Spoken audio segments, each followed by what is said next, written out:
আসসালামু আলাইকুম। আমরা চলে এসেছি সেই কাঙ্ক্ষিত লালন শাহ মাজার।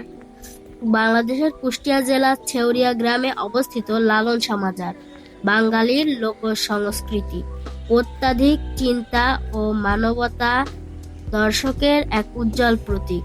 এটি মূলত বাউল সাধক ফকির লালন শাহের 1774 থেকে 1890 সমাধিস্থল, যেখানে তার দেহ ত্যাগের পর থেকে বাউল অনুসারীরা তার দর্শন ও ভাবধারা লালন করে আসছে। মাজারটি শুধু একটি ধর্মীয় স্মৃতিস্তম্ভ নয়, বরং এটি হয়ে উঠেছে এক সাংস্কৃতিক ও দর্শনচর্চার কেন্দ্র। লালন শাহ ছিলেন এমন এক সাধক যিনি ধর্ম, জাতি, বর্ণ ও শ্রেণীভেদকে অস্বীকার করে মানবতাকেই সর্বোচ্চ সত্য হিসেবে গ্রহণ করেছিলেন। তার গানে ও চিন্তায় মানুষ ভজলে শোনার মানুষ হবি এই মূল মন্ত্রে প্রকাশ পেয়েছে। আত্মানুসন্ধান ও মানব মুক্তির বার্তা, এই দর্শনের ধারাবাহিকতা আজও লালন শাহ মাজারকে জীবন্ত রাখে, যেখানে বাউলরা প্রতি বছর মিলিত হন।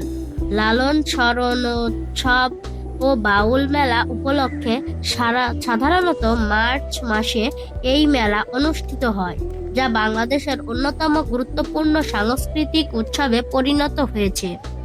মাজারটি স্থাপত্যশৈলী অত্যন্ত সরল কিন্তু নান্দনিক।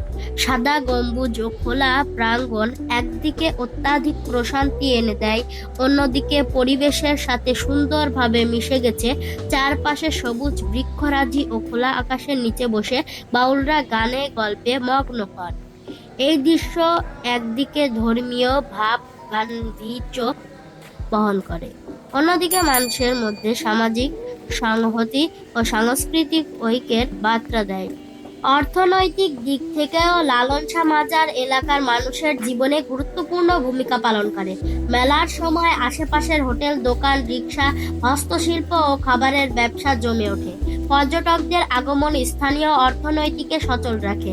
একই সঙ্গে দেশি বিদেশি গবেষক ও পর্যটকদের আগ্রহে কুষ্টিয়া জেলার পরিচিতি আন্তর্জাতিক পর্যায়ে পৌঁছে যাচ্ছে।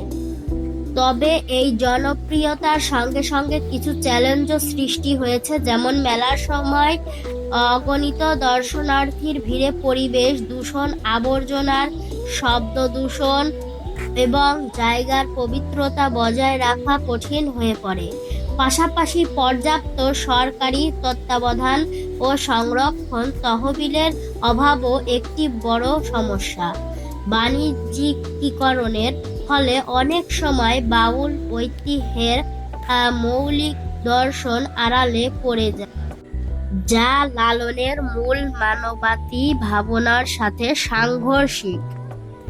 তো গাইস, এই ছিল আমাদের ছোট্টখাট্ট ভিডিওটা কেমন হয়েছে সবাই কমেন্টে জানাবেন। ভিডিওটা ভালো লাগলে লাইক, কমেন্ট, শেয়ার, সাবস্ক্রাইব করে দিয়েন। ততক্ষণের জন্য আপনারা সবাই ভালো থাকেন, সুস্থ থাকেন। আল্লাহ হাফেজ।